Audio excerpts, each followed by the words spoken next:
I started volunteering. It's all about who you know in sport. Am I going to be calling the last 10 seconds of the grand final? You can connect with the interviewer. The hand goes up when they've got to make a decision. Having a network is one of the most important things you can do. I didn't necessarily follow my passion. I followed my curiosity. Once you've worked in sport, there's no going back. And then lo and behold, before I left, I got offered two. Hello and welcome to the SportsGrad podcast, the ultimate guide to make it in the sports industry. I am Ryan Walker and joining me is the man from Lausanne, Switzerland, Reuben Williams. We are two mates who met at Cricket Australia, and each week we learn how people made it in the sports industry. We tease out their career decisions, their work habits, skills, and everything that they do that makes them great. Also that you can learn how to get in, get promoted, and get thriving in the sports industry. Rubes, my man from Lausanne, how are you, my friend? G'day, Ryan. I'm doing very well, thank you. Good to see you back home. I've been in Lausanne, the sporting hub of the world, where just about every single international body seems to want to relocate. And at first, when I thought of all these international bodies going to Lausanne, I was like, why Lausanne? But having been there now, I can tell you it's absolutely stunning. The lifestyle is incredible once you're there. There's not very many people around, so traffic's good. Getting to work is good. The buildings are amazing. The lake is amazing. The Alps are amazing. It's just an incredible part of the world that's kind of like this hidden gem, but all the international sporting bodies know all about it. So they are loving life in Lausanne, and I think for sure someday we'll be back.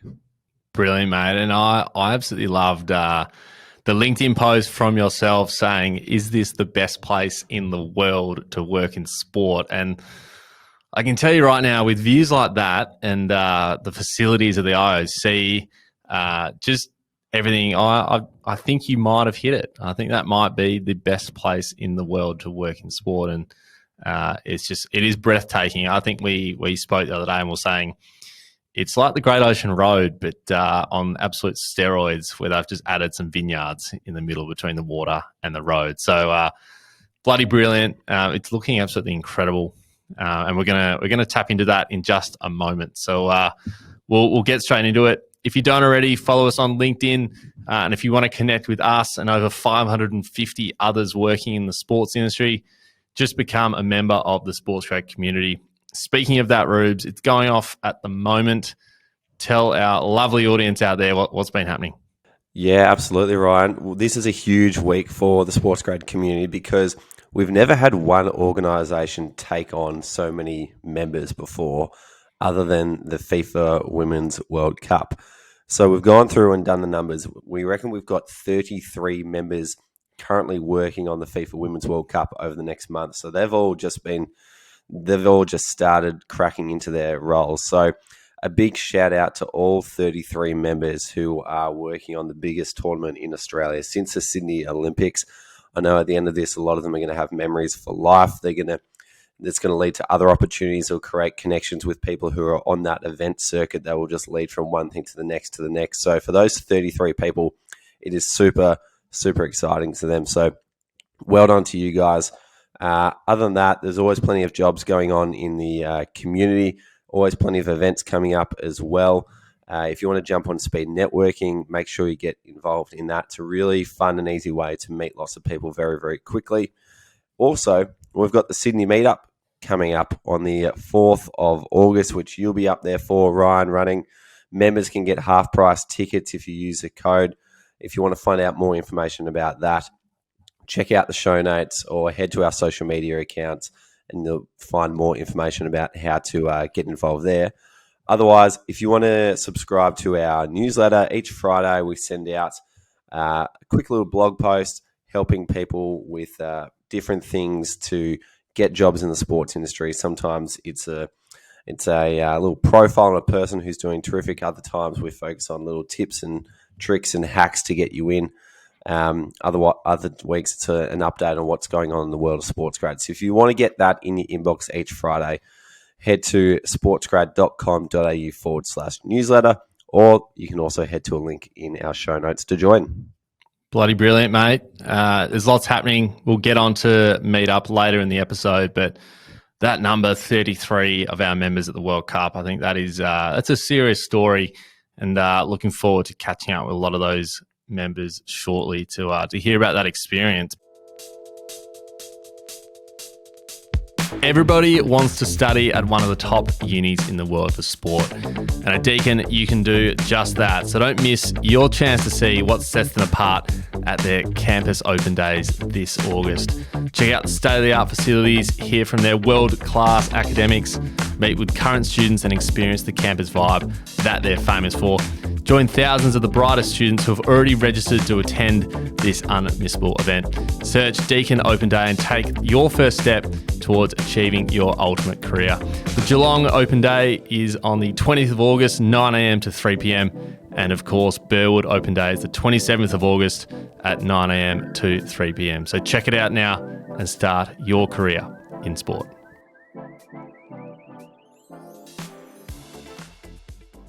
Speaking of experiences, the last couple of podcasts have been doing our regular Europe update.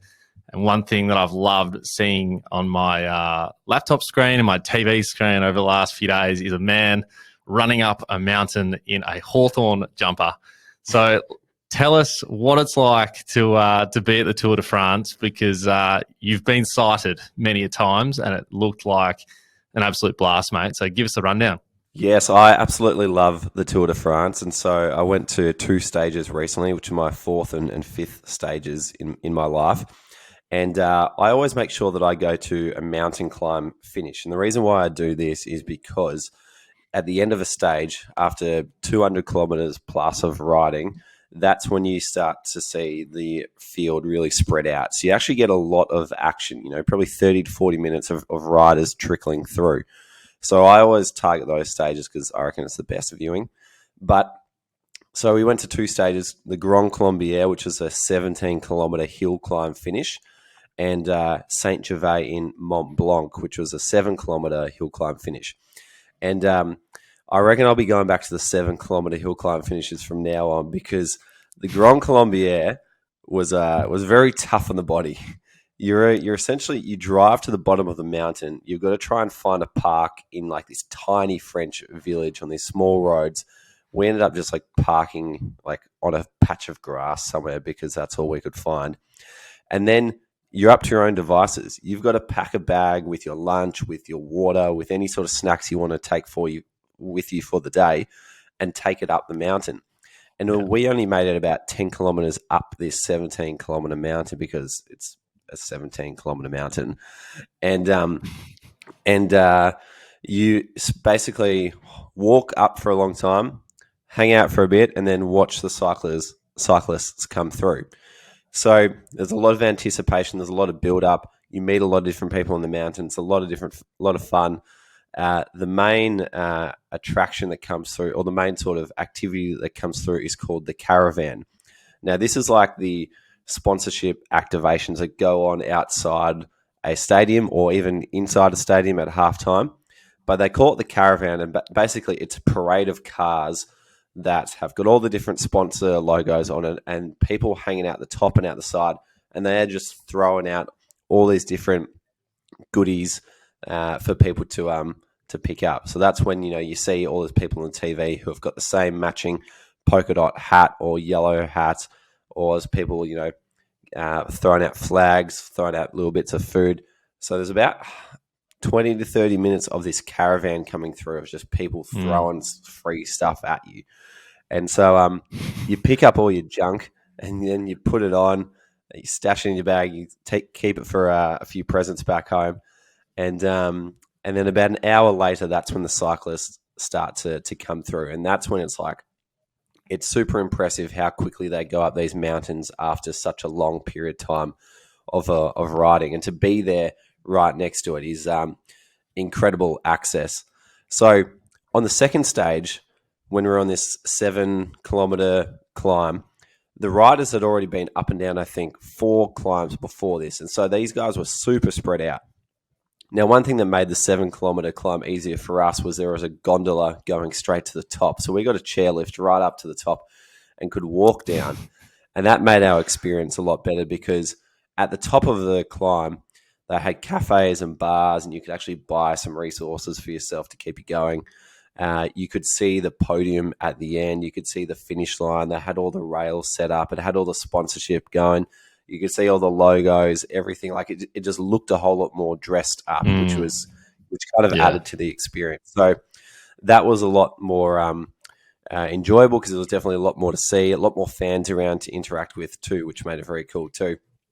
But it meant that, like, walking down, we had a few different vantage points. So we positioned ourselves on one particular hairpin and watched the cyclists come around. And then after a while, because we knew from the first stage we went to, if we don't get down this mountain quickly, it's going to take us forever to get out of the one mountain road that gets to this town. Yeah. So we started walking down the mountain a bit earlier. And once we got to the end of the barricaded section of the hill climb finish, that's when you encounter what I've called the gauntlet. And that's what these are like the classic scenes that you see of the Tour de France, where it's just like hordes of people crowded in really close together and a cyclist trying to ride through them, where the cyclist can't even see where they're going. They're just like blindly riding into people, and all of a sudden they disappear. And so we stopped and joined the gauntlet for a bit. So we're like, lining up alongside them. The riders come through, you push them on the back, push them through. But for some people, they would literally like run up to these cyclists and basically pick them up off the ground and then carry them forward like 5 or 6 meters. And I was like, what other sport in the world can you literally carry the players whilst they're playing? Like, imagine that in AFL or basketball. It's just like, it's unheard of. But for these cyclists, I was like, at the end of 200 Ks and 4 mountains, I'm probably going to appreciate a bit of a chairlift to the top from these drunk spectators. So it is an incredible spectacle to witness, because people make such an occasion out of these days. Like, it's basically a glorified picnic on a hill with some cyclists coming through at the end and a whole bunch of free stuff being thrown at you. So for any sports fans who are thinking, I'd love to get to the Tour de France, but I don't really know how, definitely target a hill climb finish, because they are incredible experiences. But then from a commercial, so that's a fan point of view. I want to give you a bit of a commercial lens and a bit of an operation lens, because the Tour de France is just a massive, massive beast. From a commercial point of view, you just had there wasn't really too much that sponsors could do, because you got fans spread out along the entire course. So it's really kind of limited to like what you can do at the end. So it's about 1 kilometer of, like, say, traditional signage, what you'd see in a stadium at the end. So it's about 1 kilometer of signage at the end, and then signage on the road as well. But the main opportunity for sponsors to activate is also through that caravan, so throwing out all the promotional stuff to fans as well. But one other thing that a lot of brands do as well to make sure they're getting the most out of the Tour de France is actually through having a team. So a lot of the teams are owned by these individual companies, and broadcast is the best way to get a lot of eyeballs on you. So a lot of teams will send out a breakaway rider to ride at the front of the pack for as long as they can, because I know the TV camera is going to be on them for the longest amount of time possible. What? So for example, the Jayco team, if Jayco decide that they want a bit more, brand awareness and coverage, they might say to their rider, right, you go out the front and just hold on for as long as you can, because they know it's going to be, the attention's going to be switching back to them as long as possible. So, some of the breakaways are strategic. Others are very commercially driven, just for the extra viewing time on their brand. So, it's a really interesting event from a commercial point of view, because, like, in terms of assets, it's kind of limited. Like, it's a heavy broadcast event. And it's often focused on where the rider's positioned. So that's commercial stuff. Then from an operational point of view, these guys are basically on a month-long circus. They're traveling all around France, staying in a new town every single night. And I was trying to think about like how many fleet cars would be following this entire operation, because you've got all the team cars, you've got all the organising committee cars, you've got all the broadcast cars, you've got all the sponsorship cars. Like there must be like over 500 cars just like following the Tour de France from place to place to place to place. Not only that, you've basically got to set up your stadium at the end of every single stage. So you've got people, scattered all over the country, setting up the barriers, setting up the podium, setting up all the broadcast infrastructure everywhere you go. So there's a lot of broadcast operations involved. And then on top of that, you've got like your, I remember at the T20 World Cup, the massive thing was just like making sure all the teams and all the staff had hotels and could, get between all the different, staying in a city for like a week, maybe playing a game or two, for warm-up period, you can settle in for a bit. These guys are literally in like a new bed every single night for a month. So I was just thinking about like, how do they get, if you got 500 plus people following this circus around, it's like 500 beds you've got to find all around the country.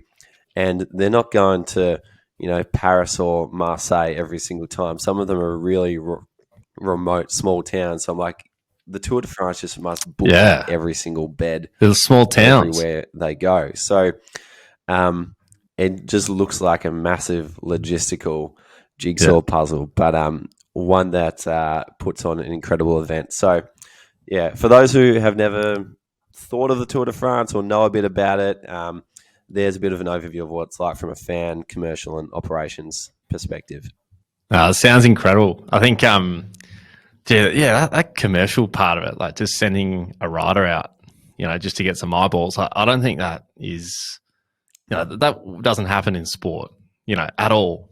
So that is so random, but also, just knowing like all these tiny little towns are like hosting this enormous event. Like I'm sure every year when they sort of go through the course and what towns be going through, they're all probably, celebrating when it goes through them, because they know what sort of economic injection it's going to bring to that town as well. So no, that's awesome, mate. It sounds incredible, and it's definitely on the bucket list for sure to get along to.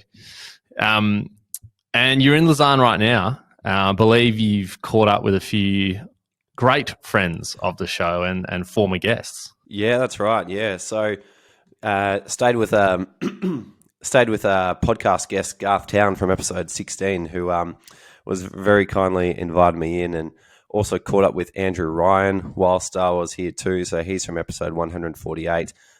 He's a managing director at FIFA Media. And I was saying to the guys, they just have like the ultimate combination of all the different factors that you would want from work. Like their jobs are amazing. Where they live is amazing. Even little things like the commute into work is really good because there's not much traffic going on in Lausanne. So it's just a spectacular place to work, whether you're at the IOC or FIBA or UEFA. Actually, I reckon the International Federation for Volleyball is one of the most underrated places to work in the world, because their office is literally a mansion overlooking a lake with the Alps in the background. And I know a lot of people who think about working in sport, they think of FIFA or the Olympics or whatever. Volleyball is probably a bit down the list, but if you find yourself in the International Federation, you've got an extremely good setup. So when I hung out with Garth, that sounds incredible. Yeah, it's really, really cool. So I went and hung out with Garth and Andrew, and Garth gave me a tour of the International Olympic Committee facility. And if Lausanne is like the Silicon Valley of sport, then the IOC is Apple or Google. I don't know which office is better, but their office was built or completed in 2019 with a whole lot of different things considered into it. Like it's got this sort of crucifix shape layout to it, but it's meant to kind of emulate the shape of a dove, which is a symbol for peace. And as I later discovered at the Olympic Museum, peace is kind of a huge factor in the purpose of the Olympic Games. Back when it started early on, the Olympics was a symbol for peace, and anything that was going on in the world would kind of stop whilst the Olympics were on, and there'd be an international peace whilst all these athletes came together and competed. So the building is constructed to emulate the shape of this dove. Within that as well, it's also got the 5 Olympic rings incorporated into it. So they've got this magnificent staircase that goes up the center of the building that has got the rings going all the way up. That you walk up to get to every different floor. They've got this one particular wall where any athlete that comes in signs their name on the wall. So I actually got to see the name of Kitty Chiller on the wall from Australia. Kitty Chiller competed in modern pentathlon in Sydney 2000 and later went on to be the chef de mission at the Rio 2016 Olympics. And I also happened to bump into her during my internship with Unisport Australia in Taipei and took the opportunity to interview her there. So if you want to go back onto YouTube, there's an interview with Kitty Chiller. So seeing her name at the International Olympic Committee was kind of a bit of a thrill for me. But their facility is absolutely amazing. Like even, it's got the full sort of suite of, dining room, kitchen and everything. Whilst we were sitting down inside having lunch, the president of the IOC, Thomas Bach, walked in. So that was a bit of a thrill to be there on the same day as him too. So got a great tour of the facility and learned a lot about the Olympics and where it come from. The Olympic Museum is really worth checking out as well if anyone ever ventures down to Lausanne.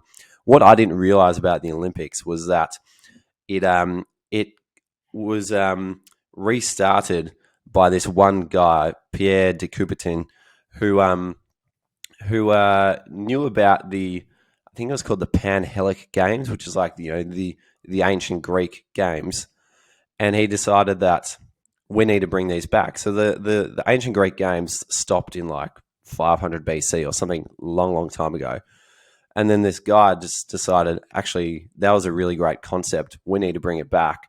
So then he started the Olympic movement just before 1900, and then got the games off the ground with, I think, about 12 countries. And it kind of went from there. So it was kind of interesting just hearing that, like, the Olympics kind of started like anything. One guy has a vision, pulls a team together, gets everyone on board, and then off we go. Whereas, like, you kind of think of the Olympics as this, like, it's just an idea. It's just an idea. That was really cool to learn about the history of that. So they do it really well there. They've got an incredible setup. Then the other catch-up that I had while I was there was at UEFA with this guy from Perth. Yavor is his name. He's lived all around the world. He's works in IT, software developer by trade, but now is working as a business analyst, helping UEFA find the best digital and tech solutions to help them operate. So I got introduced to him through our good friend Shannon Gove from Rostify, because UEFA is a client of Rostify. Their volunteer management software helps power all their volunteers for the Champions League and other different events. So when Shannon found out that I was in Lausanne, he messaged me saying, "Hey, you've got to catch up with Yavor." 2 days later, I'm at the UEFA office having lunch with Yavor, and thank you, Shannon. And their facility is incredible as well. It's a bit more discreet. It's kind of like, I said to Yavor, this is a bit of like a mafia base, because there's a lot of concrete everywhere. There's not too many logos. Like, if you didn't know it was here, you'd probably drive straight past it. But it's a very cool setup. So when I drove in, went to the visitors car park, they had my name printed out and like labeled on the wall as if they knew I was coming. I was like, oh, what a way to be welcomed. But then same sort of thing, caught up with Yavor, did the tour of the building. It's all super, super modern. We were at the front finishing our lunch, and these guys are right on the lake. Like, you literally like go out the restaurant, walk down the grassy hill, and you're in Lake Lausanne. And he pointed out to this group of swimmers just like off to the right. And he said, "Oh, you see those guys over there? They play football at lunchtime every Wednesday. And then after that, they come down and swim in the lake." And I was like, gosh, must be pretty difficult working at UEFA. Yeah. So, tough gig. I know. So, yeah, the facilities and the setup and just like the incredible combination of lifestyle factors you've got around people in Lausanne at those bodies is amazing. So, for anyone who hasn't considered working in Europe or in Lausanne, I think definitely have a look at what options are there and put it on your bucket list. Yeah, I love it. It sounds like it's just a perfect sort of mix of like technology and nature. On one side you've got the Alps, then on the other side you've got this incredible IOC facility, and then you've got vineyards and all sorts of stuff. So Lausanne just sounds like the place to go, to be honest with you. And seeing some photos, it's certainly made me think that is the place to be. Yeah, and I'm not sure Garth and Andrew and Yava will like me saying this because it is a bit of a hidden gem, and they kind of like it as a bit of a hidden gem as well. So we'll see how many people end up in Lausanne now. But we'll have to head back at some point for sure. Yeah, 100%. It'll be on the SportsGrad tour list for sure. Yes, absolutely. When we retire and just run sports tours in Europe. That's it. But off the back of that, Ryan, it prompted the start of a brand new channel in the SportsGrad community. So for those who aren't members, once you join and you get access to our Discord server, there's a whole bunch of channels where you can chat, see jobs, do whatever. And we've created a new channel called In the Wild, where if you bump into a member or a podcast guest in the wild, then we want to encourage people to send through a selfie. So sent through photos with Garth and some old ones with Shane Lenage, podcast guest from episode 227, even a couple of selfies from the London meetup with some of our members over there. Luke Holgate, one of our members, was in attendance there. So now we've got this brand new channel called In the Wild. So for all those SportsGrad members out there, if you bump into each other in the wild, make sure you grab a selfie, post it on Discord, because we love to see who's catching up out there. I think it should almost go in the criteria of member of the month as well. I think having some content in the Wild section. While we're on member of the month, I blatantly forgot to mention our man Parth Suri last week on the podcast, who was our member of the month for June. So Parth, you would be listening. Absolute superstar, one of the great SportsGrad stories. So I better give you that shout out that you are owed, mate. But community manager at the Adelaide Crows, got a gig through connections throughout the SportsGrad community and podcast guests and whatnot. So Parth, you're a great man, and congrats on the member of the month. So get on that channel. We introduced it yesterday, and there's already about 10 or so postings on there. But I think it's awesome, and it's good to see so many people just happen to see each other or are just catching up. And I also love the name of the channel as well, being In the Wild. I think it's a great title. Now, Rubes, Sydney Meetup coming up. Now, we're a little delayed on the Sydney Meetup due to a few things happening. We've obviously had a bunch of meetups across last month. We've had London, of course, and we want to give our meetups as much clear air as possible. So August 4, it's in less than 2 weeks now. Very, very exciting. We're headed to Sydney. So I think the last meetup we got exposed for our little loophole that we didn't really know existed until I'm not sure if you found out about it or somebody sent it to us or whatever, but the loophole is probably one of the great deals you can get if you're looking to get into the sports industry, or you just want to come to our event and you're not a member. This is a great deal. So we're going to give you a little bit of an inside scoop as to what that deal is and what the loophole is. So if you go to our website, you can get 1 month free off our community, which we do at any time. Anybody can get a month free. But the catch here is that if you are a SportsGrad member, you actually get Meetup tickets half price. So a ticket to the Meetup's $45. So if you become a member, you pay $0 and you pay $22.50. You get a Meetup ticket and a whole month of the SportsGrad community together in one. So if you're not a member, this is a great opportunity for you to check it out and also to get along to a Meetup as well. So get on board. I think you'll see us telling people about it because honestly, it's just a good deal and we got caught out. So we're more than happy to offer it. It's a great opportunity just to see what we do inside SportsGrad as well. So check that out. If you're not sure about what that loophole is, just message me. I'm more than happy to share that again. What else has been happening in Australia? Let me have a think. We've been having Friday morning coffees, Rubes. So a little initiative I thought that some of our members might want to get around on Discords on Friday mornings at 8 a.m. Been catching up with a few members last week. Got coffee with Sparsh Sodia, who's one of our great members who has worked, who I think we've mentioned before, has one of the great resumes of all time. But had a great catch up with him. We're recording this a couple of days before, but tomorrow I've got another one with a few members as well. So if you are a member, get involved with that. I need friends now that Rubes is in Europe. So get involved with that on Discord, and there'll be plenty more on the way. I remember when you told me about that. That was a great idea. It sounds like it's been a hit so far. So those Friday morning coffees with Ryan might have to continue. That sounds great. Yeah, they might turn into something really big. You never know. But no, we'll see. We'll see. Apart from that, mate, it's all happening here in Australia. Obviously, FIFA Women's World Cup is kicking off. To be totally transparent with everyone listening, we're recording this on the Thursday, which is the night that the FIFA Women's World Cup is starting. So game one is tonight.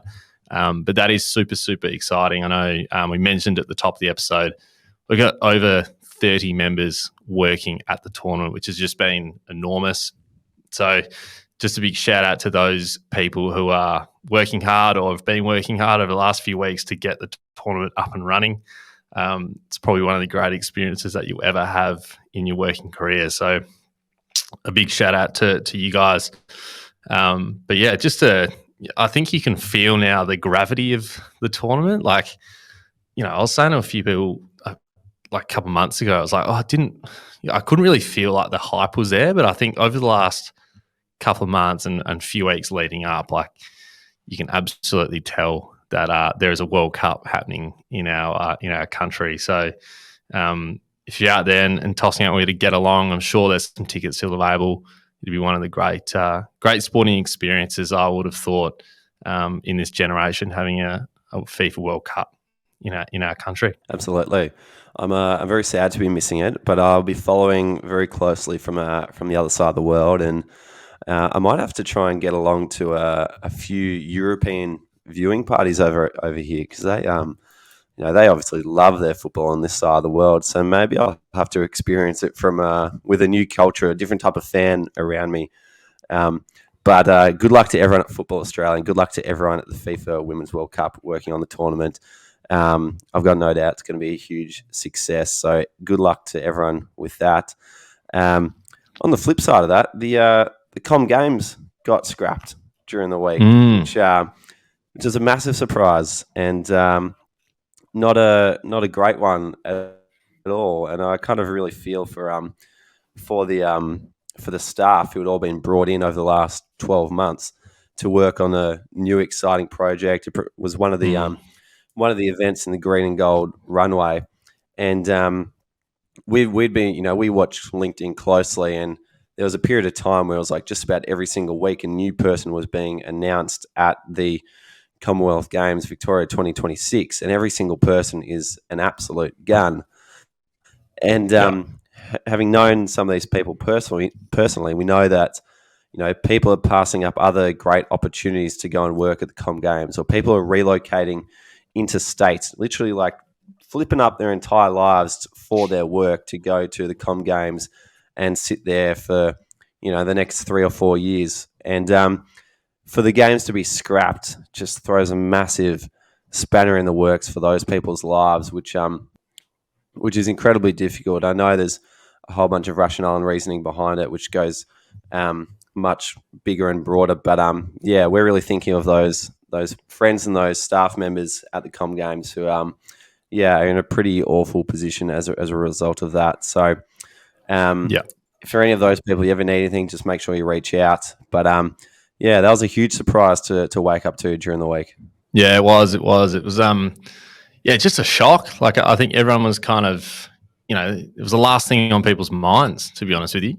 And I was really looking forward to that. I think having a Com Games, it would have been enormous for Victoria and especially like regional Victoria. But just the fact that it's kind of happened for other reasons and obviously out of our control. But it is super sad. And echoing what you said there, we know plenty of people who have got jobs there and have made sacrifices to jump into that. And we're not sure what's going to happen with that, or whether they'll be able to continue in other ways or whatnot. But obviously thinking of those people, and obviously reach out if you need anything at all. Sad for the sports industry, mate. Big time. Where are you watching the opening game tonight, Ryan? I will be going. So I'll be going to footy training straight from work, and I'll be directly beelining there's a nice little pub around the corner from my house who was showing it. So going there with the housemates, which is going to be bloody fantastic. So I'm pretty amped. And I think Stadium Australia or Homebush, I think they're calling it for the tournament, close to 75,000. Like, that is just going to be something else. So very excited. Football training straight into World Cup, and that's not sorted. So excited. What about you? Are you going to tune in from home, or what are you going to do? Yeah, well, I've got access to the TV coverage at the moment where I am, so I'll be flicking through the channels to see if they're showing the opening game of the FIFA Women's World Cup.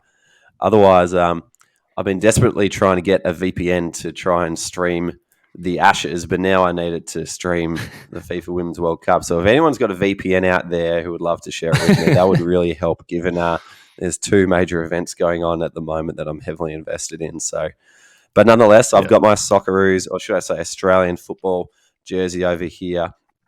So I'll be wearing the green and gold loud and proud regardless. No, very good. Very good. I need to get a jersey. If anyone's listening that works for somebody who does jerseys, feel free to let us know. We'd love to get one off you. But anyway, in the meantime, mate, it's been good. It's good to hear everything is going well over in Lausanne, the greatest place to work in sport on earth, and looking forward to seeing where we go next. But in the meantime, if you'd like to ask us or anyone else in sport a question, as we said, sign up and become a SportsGrad member.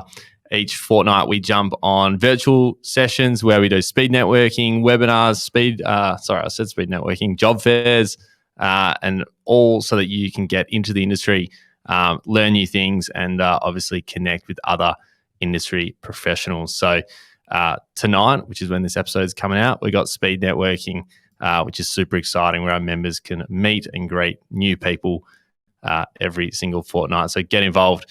In the meantime, find us on LinkedIn, give us some love if you love the show, subscribe on Apple or follow on Spotify. Thanks for listening. We'll see you next time. Hey guys, one last thing before you go. If you'd enjoy a quick email from us each Friday on all the latest job openings, networking events, Q&As with industry professionals and latest podcast episodes, then subscribe to the SportsGrad newsletter.